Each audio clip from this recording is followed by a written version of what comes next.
That's So that for sure. it's How's really your nice. week been? It was pretty good. Just had a lot of catching up yesterday. I went to Bozeman and watched the state championship powerlifting meet. So that was kind of fun. Oh, that's cool. Yeah. They yeah, it was good. And then just it was so beautiful out. So it was nice to just kind of be outside and yeah, it got me pumped for June because I'm 5 weeks out from my comp. So I'm like, it was exciting to see them. And then it was just Little motivation.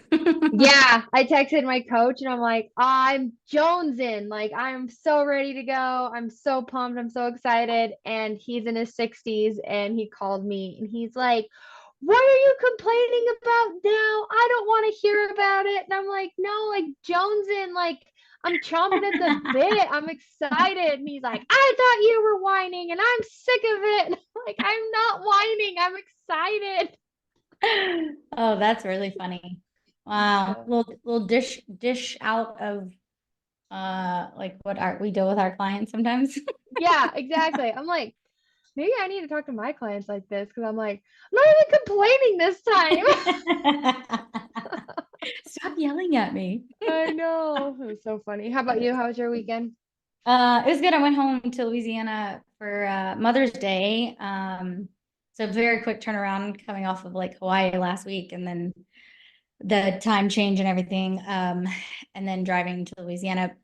But I was so glad I did. Like it was just such I went by myself. So it was like just awesome. And I got to see my best friend and one of our other really good friends. And I got to visit with my folks and it was a really good weekend. And then I drove back yesterday and I had no idea it was like torrential like weather. I like had to pull over before Houston and like literally just parked it at a restaurant and like worked on my computer for like 2 hours Oh, because it was like wow. so bad. It was like touchdown, like ground lightning and like hail possibility and like tornado possibility. I was like, I don't really have to drive in this right now. So I ended up not getting home. I was gonna get home at like 4. I didn't get home till like almost 8 or after 8 last night. But made it back safe and all the good Yeah. things. So yeah, it was good though. Man, you wanted to get your car wanted to get hailed on. That's the second My storm that we gosh, had I to know, deal with. right? And like not these like I don't know, the weather channel is like scale of whatever 1 to 5 or 1 to 10. It was like likeliness of whatever, and it was like a 3 for hail, and I'm like, shoot, like I hope it doesn't, And then Yeah. same thing for like tornado, and not neither of them happened. I was like, okay, I think you guys are being a little excessive, just a little bit. Oh, but I am That's glad to be funny. like back and like home for a little while. Yeah, Hopefully a while. Yeah. for now. Yeah. Yeah. Sweet. So I thought this would be a fun conversation. Unless you have I'm feeling three. feisty, so we'll Oh, see. okay. Well, if you have any topics, I'm down too. We can play around with the editing. But so I had a check-in supposed to be yesterday with my client, and then I was like, I'm not gonna attempt this in the rain and driving and everything. So we met today, and I had reviewed her check-in, kind of given her some feedback. One of her big questions was asking about I use macros first. I know you use Chronometer, which is also awesome. I know a lot of people out there use like MyFitnessPal. There's like lots of different like food tracking things out there. And she was asking about like when you put in a meal, like you're saving a meal or a recipe, and you have options. So you can like save a food, like a specific food. You can also save a specific meal or a specific recipe, which is like lots of items grouped together to make a meal. And I mean, for you and I, we think like I don't want to say common sense because I don't mean it in a negative way, but like I never once thought about the difference between those three. Like if I'm saving a food, it's a food that I happen to eat all the time and I want it to be like easy to grab and go, right? Okay, that makes sense. If it's a meal, then it's something I have like tracked. Maybe it's like hard-boiled eggs, a bagel, a piece of fruit, and it's the same thing I eat every single day for breakfast, whatever. I'm going to save that as like a meal, right? But I'm not cooking all of that together, right? And then you have recipe where it's lots of different ingredients that you actually are cooking together to make one meal. And I know that a lot of people think, well, yeah, that's common sense, like, of course. But it was very eye-opening that there was some confusion on her part of saving that. She's like, I don't understand how to like weigh all the things and then not have to do the math after it's been cooked. Because I kept telling her, I'm like, once you've weighed it all in advance, you can put it into the app, and then it will do the math for you. And she could not for the life of her figure that out. And it was because she was either saving a food, lots of several foods individually, or she was saving a meal. So it wasn't in a recipe that you then break up into the number of servings. Does that make sense? Mm-hmm. And so, one, I helped clarify that for her. But two, I would love to get your input or how you coach your clients on when let's say it's like a stir fry meal of some kind that they like make really often for their family. How do you have them save that as a meal and then break it into the serving so that they know what to log? Because if it's something like they use all the time, and they want to be able to like not have to go in and individually put the ingredients in every single time, like how do you kind of coach people on that? Yeah, so the way that I do it, Chronometer is nice because you can create. I don't ever mess with create a meal, just only because I want to have the weight of each thing, and I also want to know the cooked weight. And when I do a recipe, it gives me that option, and then I can put in serving sizes. Where on Chronometer, if you just create a meal, that's only for one serving. And if Right. I want to be like, I want to have this item, but I only want half of it today, I can't change that in Chronometer. So I always have people do it as recipes. Mm-hmm. And then, so what I do, and I don't know if we're on the same page as far as like cooked versus raw, like, especially with protein, I'm very much like just pick one and stick with Yeah. it.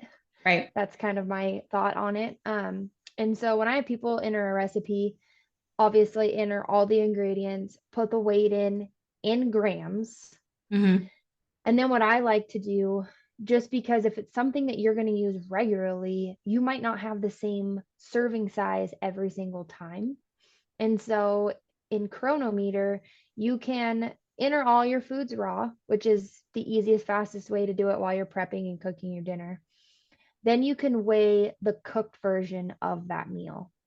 And so then it will automatically adjust to what the breakdown is based on your cooked weight of all of the ingredients.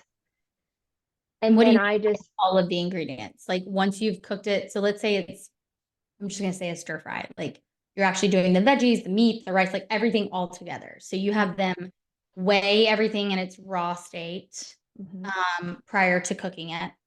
Then they cook it, and then what do you have them do? So then I have them weigh it at the end because of the fact that, you know, cooked rice and uncooked rice are very, very different weight. Mm-hmm. And then that way, you just like a let's say we're putting everything into one big dish. You could just weigh it all, get what the weight is, and then you put it into Chronometer and it will automatically adjust according to what your raw version was. Now it's in a cooked version. And then you can put in as much, you can build your plate based off grams instead of building it off of like, well, my casserole dish I have is a serving size of 6. So this is what the estimated part is. Mm-hmm. That works, but if you Yeah, put it that's all in, cook it all, and then get the cooked version weight at the end, especially when you're cooking like a casserole or a stir fry or something that has a lot of ingredients all in one. Well, mm-hmm. now you can just build your plate off of whatever weight it is that you need. And So that like you that you seems like it literally have them works. weigh the whole total, like the rice, the meat, everything all together, like one big bowl. You put it on the scale, and it's like whatever. I don't even know, 1,500 grams or whatever. Like it's a significant number, and Yep. then and you put that you put that weight in Your Chronometer recipe. in the recipe. So you're not having them put the recipe the raw number that they're getting at the beginning into there. Nope. Nope. The ingredients will pull in the raw version automatically. Okay. And Does that then, make sense? huh? that make sense?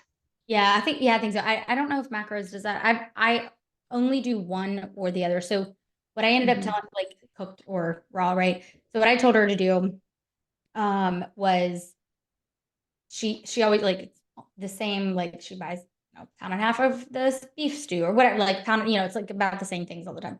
And she cooks for one. So but I told her to weigh, and this is how I do it. I weigh all my things and like before, and I put those in, and I just rounded them, or 20 ounces of meat, 10 cups of rice, 10 cups of veggies, whatever. I'm just giving easy numbers to go with, right?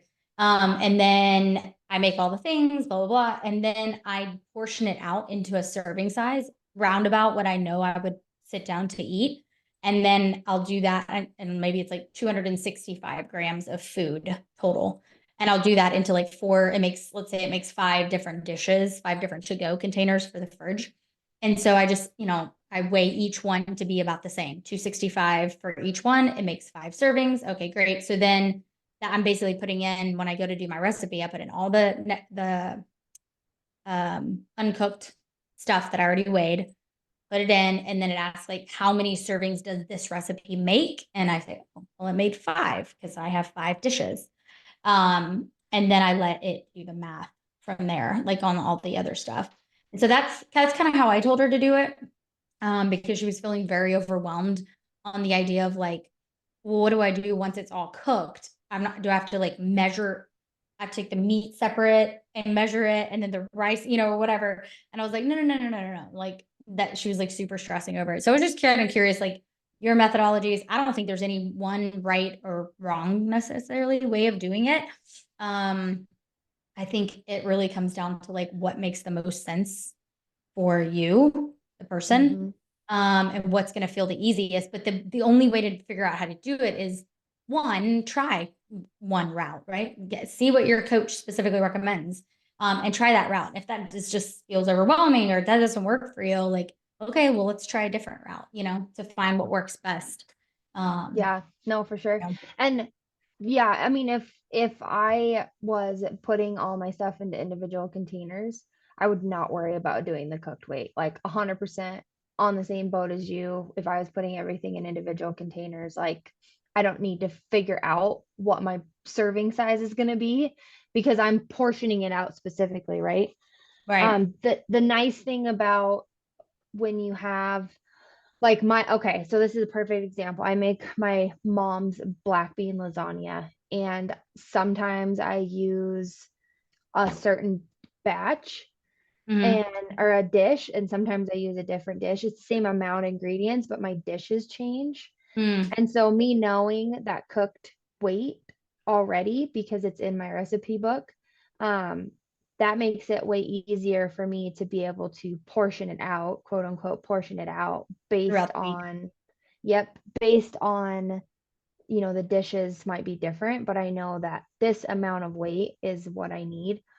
Also, like that's constant in our house, and Mm-hmm. so I might be cutting and I can only have 200 grams of that lasagna, or maybe I'm in maintenance and so now I can have 350 grams of it. Right.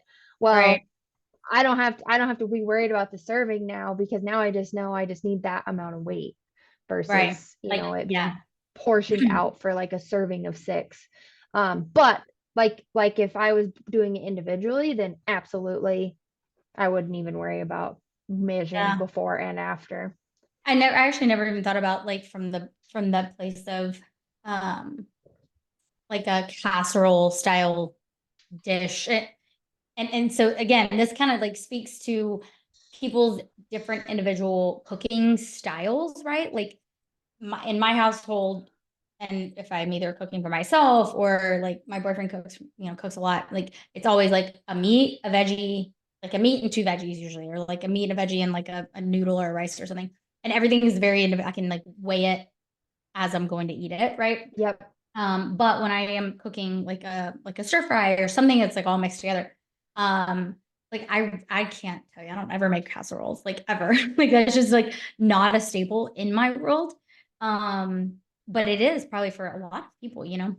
Um, and so I don't even like my brain doesn't even like go to that version, but it makes sense. It's like you're making one big dish. Now you've made that dish. You have figured out like what a serving size should be for you. 200 and whatever, 50 grams of that like scoop. So if you make a big pan versus a small pan, it's all the same amount of ingredients that you've put in there to begin with, right? And so then you just portion it out based on the grams that is a serving for you. That's smart. It's good input. Yeah. Yeah. Yeah. Yeah. Just like you said, it's all about finding what works for you. And the biggest thing is like we can acknowledge the fact that it's going to take time. It's time Yeah. consuming, it's frustrating, it's annoying. It's just like when you first start tracking how exhausting and frustrating that is. Also, we can't change what we don't have an understanding of. Right. So just, Right. you know, Yeah. that all It's comes down to like doing the hard things for habit change. right. Well, it's like I love the analogy of like if you work in the workforce, like if you have a job like that you have to wake up for, you set an alarm for that job, you get ready, you have to brush your teeth, you have to like put clothes on. Like it's all like tedious, individual little things, but we're at a place in life where we don't really think twice about it because we have to do it. It's how we got to pay our bills. It's how, we have to get in the car. We have to go sit through traffic. Like, is it enjoyable? Not necessarily, but it's a piece of like, it's part of what you got to do. Does it mean you're going to do it forever? No, you're going to retire one day. And there's also weekends that you don't have to set that alarm. You don't have to put out the work clothes, whatever. So I always love that analogy of like, it doesn't mean you have to do this forever. Like it's a season. And once it becomes more ingrained and more habitual, it doesn't feel like such a chore, but it's like you're learning something new. I mean, if I were to go from only ever speaking English to like trying to learn to speak German, I don't know actually how to speak German. Like I would have to practice that like every single day to even remotely come close to getting somewhat good at it. But if it's something I Yep. really want, then I'm going to take the steps and the necessary like tasks to do that thing. Yep. No, you hit the nail on the head. I literally went live on my Facebook today talking exactly about that exact same thing. Really. I'm like, I don't want to get up in the morning and brush my teeth and do all the things, but guess what? Like, that's how we get our day going. Like, it's Yeah. just, we have, we cannot ever reach our goals if we do not strategize and create habits that are going to consistently show up in our day to day to hit those goals. Like, and that's what like the mind shift change that needs to happen so much is we really have to, goals are very important and valuable, but we have to strategize how we're going to get to those goals. And that requires planning and effort. And if Right. we're not willing to do that yet, then we're not ready to hit our goals. And Right. that's We're not okay. ready for change. And that's exactly, yeah. Yeah. Like, and that's okay. And that's the thing is like, don't feel bad about it. If you're like, okay, man, this is so I had a psychiatrist appointment today. I go see him like every 6 months or so, whatever, just to like upkeep life, whatever. And like I've had a straight vulnerability. I've had like a lot more anxiety, like not like just more anxious in general in the last like probably couple of months. A lot of shifts and changes going on in my world. And so like I'm not a like take medication for that kind of stuff. And I don't like I'm not knocking anyone who does. I just personally don't feel like I'm not there yet. I want to try all the other tools that I have within my control first to see if I can put some habits and some parameters into place to help me mitigate some of that, right?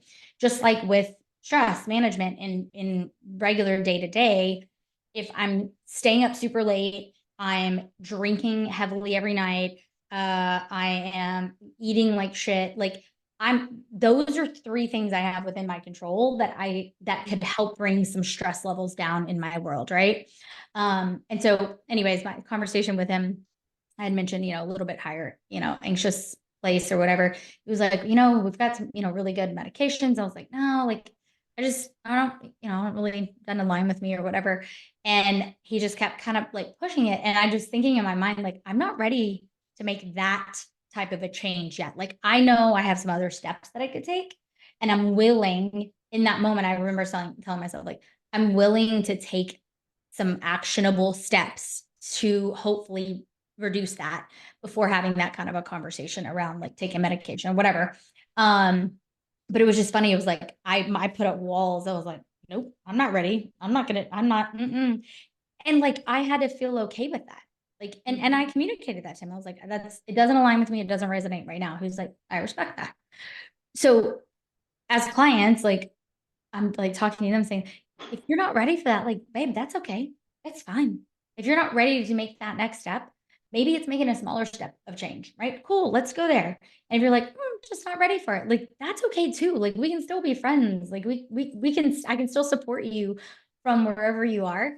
And then when you are ready, like, let's do the damn thing, you know? So it doesn't have to be like a guilted, shameful feeling if you're not ready to make that change yet, but just know that it doesn't have to be this constant, like, tug of war to move the needle and to get where you want to go.